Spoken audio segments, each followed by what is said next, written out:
Hello everyone, my name is Sneha. So today in this video I will explain it to you about the modern history from Lucent GK. So in this video I will talk about advent of European, when this Portuguese, Dutch, Danish, French, Swedish arrival. Okay. So very soon I will cover all the topics from the Lucent GK book. So see the playlist to cover all the topics, and I will provide you my notes. So it's a Lucent GK just to cover the modern history. So about the Lucent GK, you know that it's very important book to cover full of factual data, which is very important in state PCS exam and other government exam.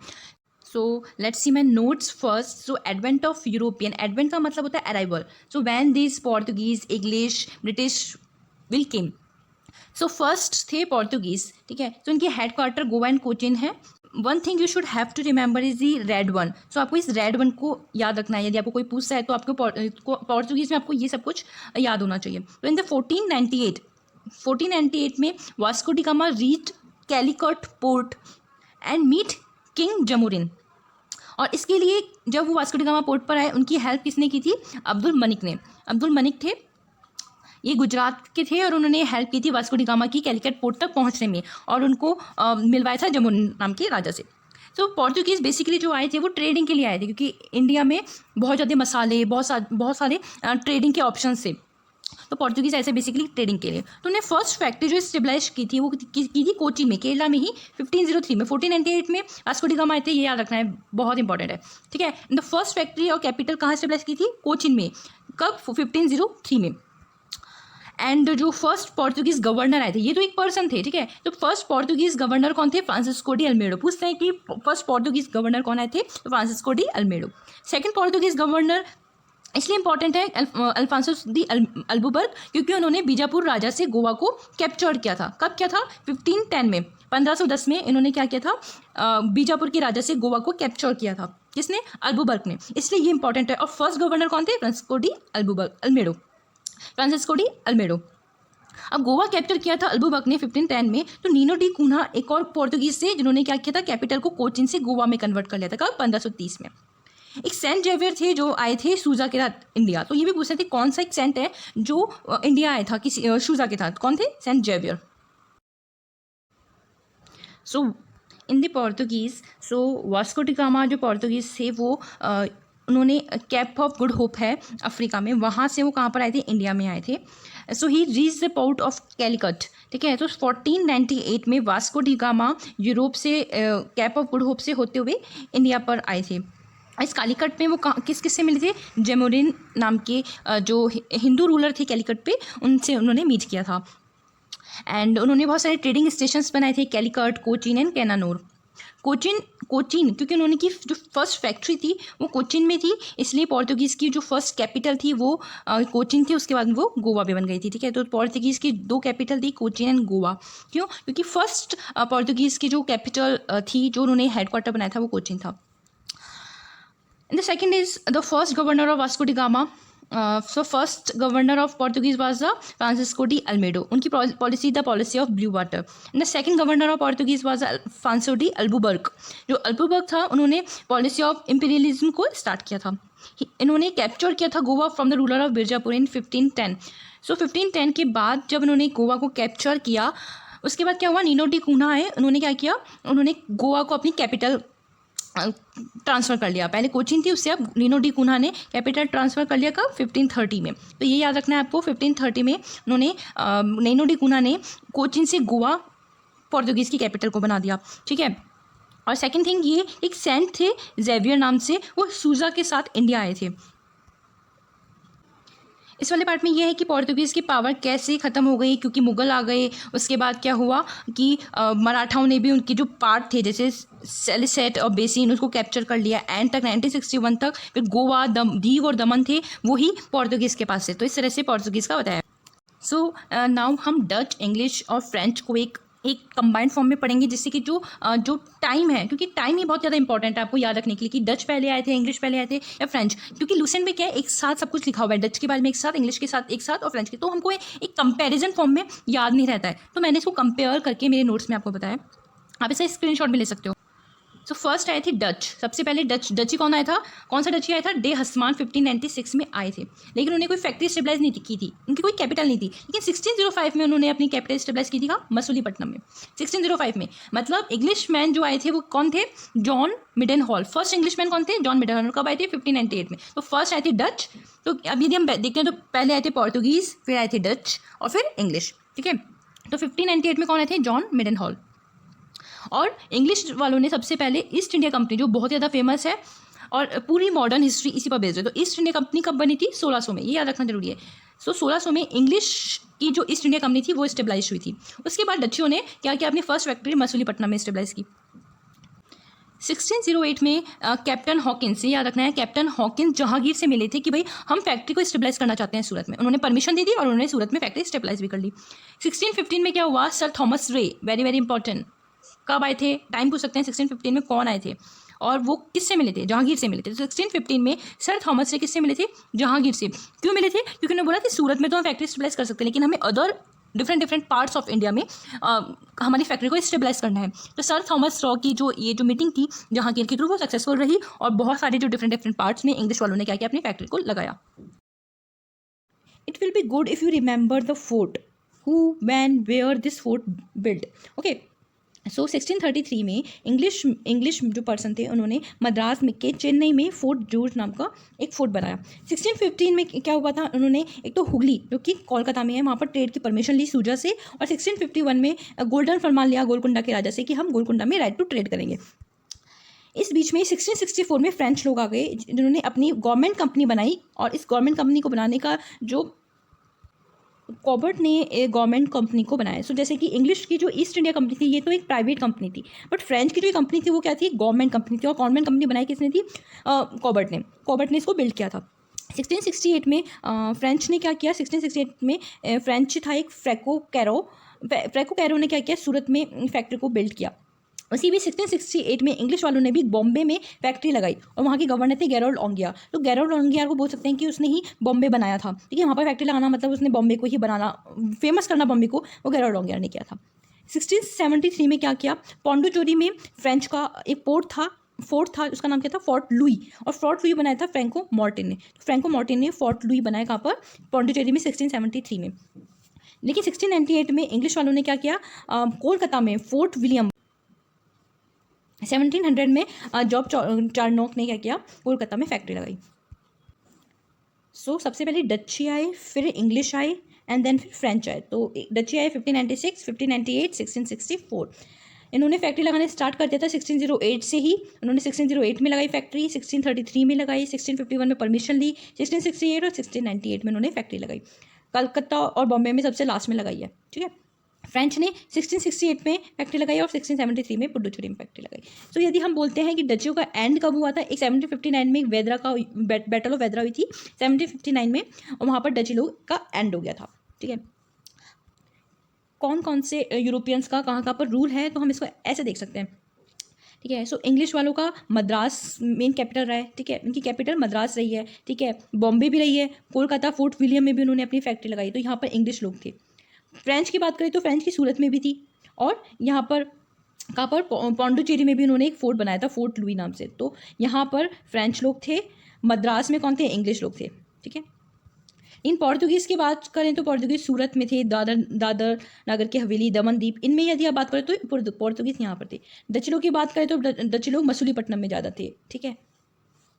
इस तरह से हम याद कर सकते हैं map के through. तो फर्स्ट आए थे पोर्तुगीज़, उसके बाद आए थे डचीज़ एंड डच, इंग्लिश, फ्रेंच, उसके बाद है डेनिश और स्वीडिश। तो ये इनका ऑर्डर है कि कोई पूछ सकता है कि कौन से यूरोपियन सबसे पहले आए, उनका ऑर्डर बताओ। तो पोर्तुगीज़, डचीज़, इंग्लिश, फ्रेंच, डेनिश और स्वीडिश।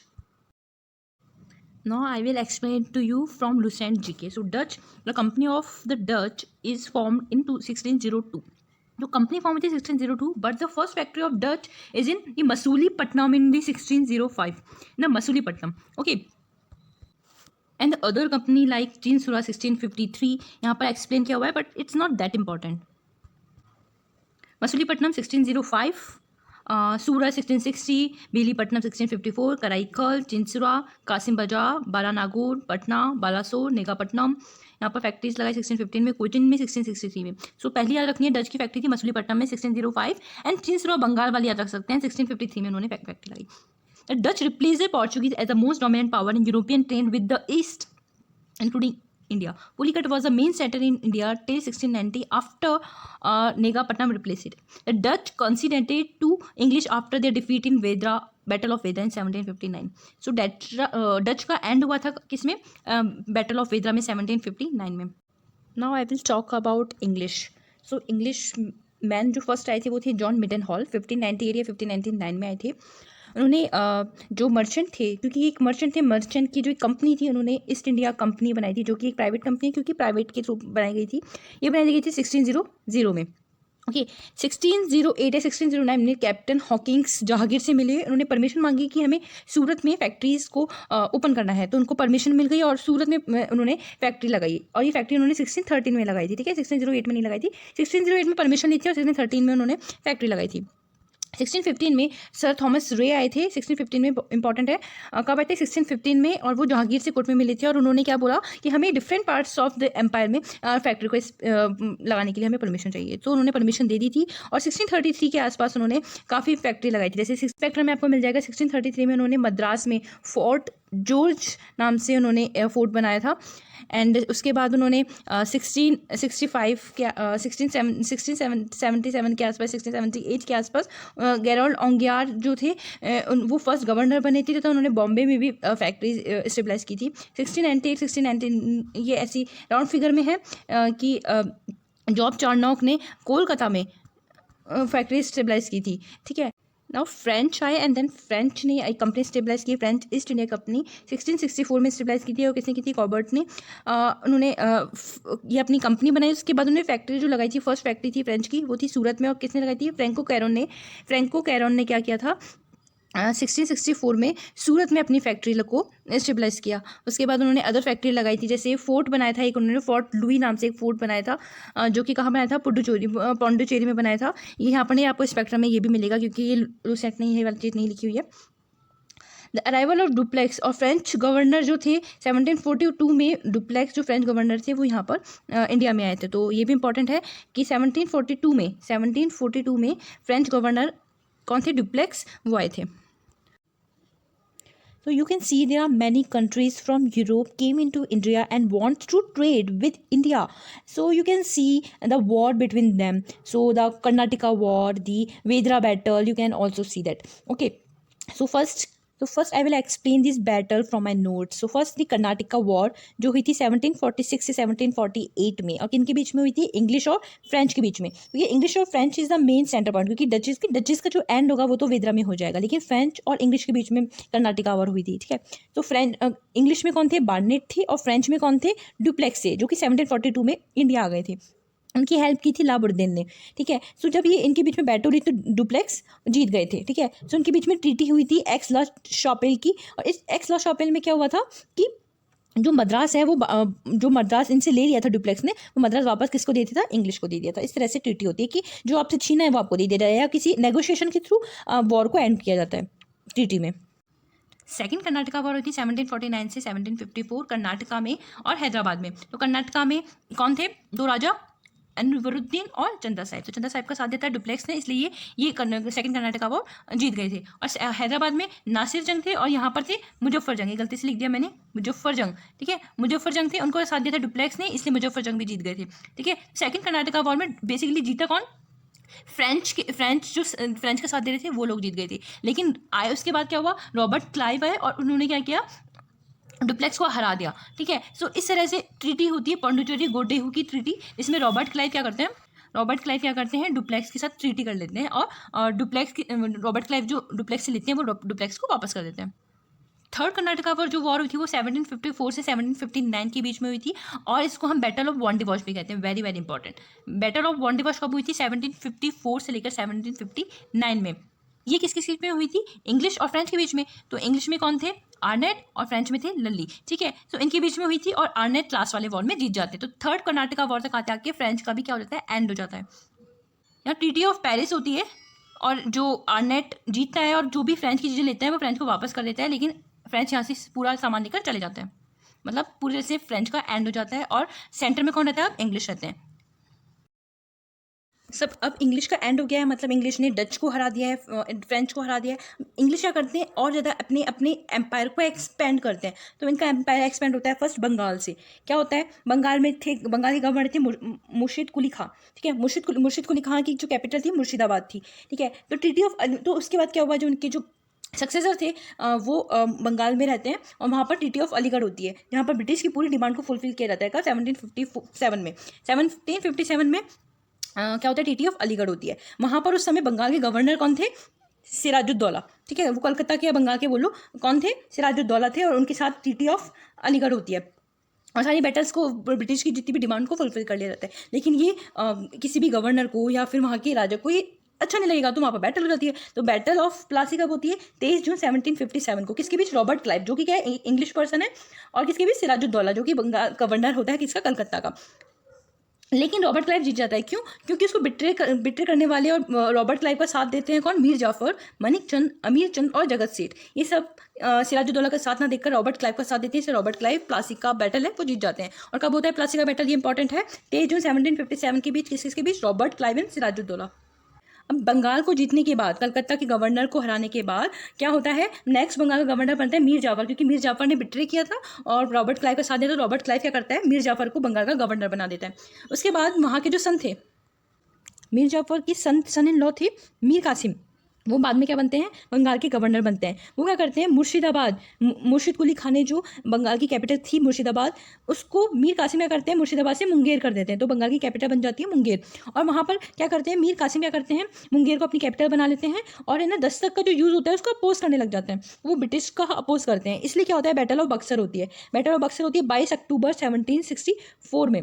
इंपॉर्टेंट है, बैटल ऑफ बक्सर कब होती है, 22 अक्टूबर 1764 में। किसके बीच, मीर कासिम, शाह आलम और सुजाउद्दौला वर्सेस हेक्टर मुनरो के बीच में होती है। लेकिन हेक्टर मुनरो जीत जाते हैं। इस वजह से क्या होता है, ट्रीटी ऑफ इलाहाबाद होती है 1765 में। बैटल के बाद ही ट्रीटी होगी, 1765 में बैटल ऑफ ट्रीटी होती है, जिसमें फर्स्ट ट्रीटी तो होती है हेक्टर मुनरो और शाह आलम के साथ, और सेकंड ट्रीटी होती है शाहजुद्दौला के साथ, ठीक है। तो ट्रीटी, फर्स्ट ट्रीटी में होता है इंग्लिश और शाह आलम के बीच, और सेकंड ट्रीटी होती है इंग्लिश और शाहजुद्दौला के बीच। इस तरह से बंगाल में भी इंग्लिश का पूरा एम्पायर स्टेबलाइज हो जाता है। मैसूर में कौन होते हैं, हैदर होते हैं, हैदर अली, जो कि मैसूर के सोल्जर होते हैं, बाद में फौजदार बन जाते हैं डिंडीगुल के। इतना इंपॉर्टेंट नहीं है, हैदर अली पूछे कि डिंडीगुल में क्या थे, वो एक फौजदार थे। तो फर्स्ट एंग्लो मैसूर वॉर होती है 1767 से 1769 के बीच में। यह हैदर अली वर्सेस इंग्लिश निजाम और मराठा के बीच में होती है, जिसमें हैदर अली वॉन करते हैं। जो ट्रीटी होती है वो ट्रीटी ऑफ मद्रास होती है। तो इसमें जो इंपॉर्टेंट याद रखना है वो है कि वॉर कब हुई थी और उनके बीच में ट्रीटी कौन सी हुई है। सेकंड एंग्लो मैसूर वॉर होती है 1782 1784, जिसे पोर्टोनोवा का वॉर भी बोलते हैं। ये हुई थी हैदर अली निजाम मराठा वर्सेस इंग्लिश, जिसमें हैदर अली की डेथ हो जाती है। और जो हैदर अली का बेटा होता है टीपू सुल्तान, वो क्या करते हैं, ट्रीटी ऑफ मंगलोर करके इस जो वॉर होती है उसको एंड करते हैं। थर्ड एंग्लो मैसूर वॉर होती है 1792 1794, इसमें टीपू सुल्तान होते हैं, लॉर्ड वेनेस अली निजाम मराठा साथ होते हैं, और इसमें ये इंग्लिश लोग जीत जाते हैं। और जो ट्रीटी होती है वो ट्रीटी ऑफ श्रीरंगपट्टनम की। फोर्थ एंग्लो मैसूर वॉर होती है 1799, और इसमें कोई ट्रीटी नहीं हुई थी। क्यों, क्योंकि ये जीत गए थे और टीपू सुल्तान और उनके जो एम्पायर था वो पूरा एंड हो गया था।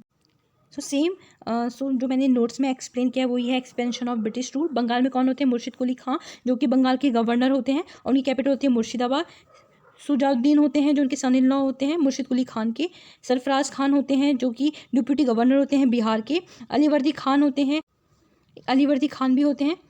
तो एक सिराजुद्दौला होते हैं जो कि अलीवर्दी खान के क्या होते हैं, ग्रैंडसन होते हैं। यही बैटल करते हैं किसके साथ, रॉबर्ट क्लाइव के साथ, जहाँ पर, ठीक है। सो बंगाल के अब गवर्नर कौन बन जाते हैं, सिराजुद्दौला। सिराजुद्दौला वहाँ के गवर्नर बन जाते हैं। ट्रीटी ऑफ अलीगढ़ होती है सिराजुद्दौला के साथ 1757 में, जिसमें सारी डिमांड फुलफिल की जाती है ब्रिटिश वालों की। तब वहाँ पर बैटल ऑफ प्लासी होती है, और बैटल ऑफ प्लासी होती है 23 जून 1757 को। और बैटल ऑफ प्लासी किसके बीच में होती है, रॉबर्ट क्लाइव के बीच में और सिराजुद्दौला के बीच में। सिराजुद्दौला को बिट्रे करता है मीर जाफर, मनिक चंद, अमीर चंद, जगत सेठ, कादिम खान, ठीक है। और बैटल ऑफ प्लासी जीत जाता है रॉबर्ट क्लाइव। और क्या करते हैं वो, मीर जाफर को वहाँ का क्या कर देते हैं, पूरे राइट्स दे देते हैं, ठीक है। सो मीर जाफर के पास पूरे राइट्स हो जाते हैं। उसके बाद मीर कासिम जो मीर जाफर की क्या होते हैं, सन इन लॉ होते हैं, मीर कासिम को वहाँ का बंगाल का गवर्नर बना दिया जाता है। और फिर मीर कासिम क्या करता है, बंगाल की जो कैपिटल होती है मुर्शिदाबाद, उसको मुर्शिदाबाद से मुंगेर कर देता है। मीर कासिम क्या करता है, जो ब्रिटिश मिसयूज़ करते हैं दस्तक का, उसको अपोज करता है। इस वजह से क्या होती है, बैटल ऑफ बक्सर होती है 1764 में। कब?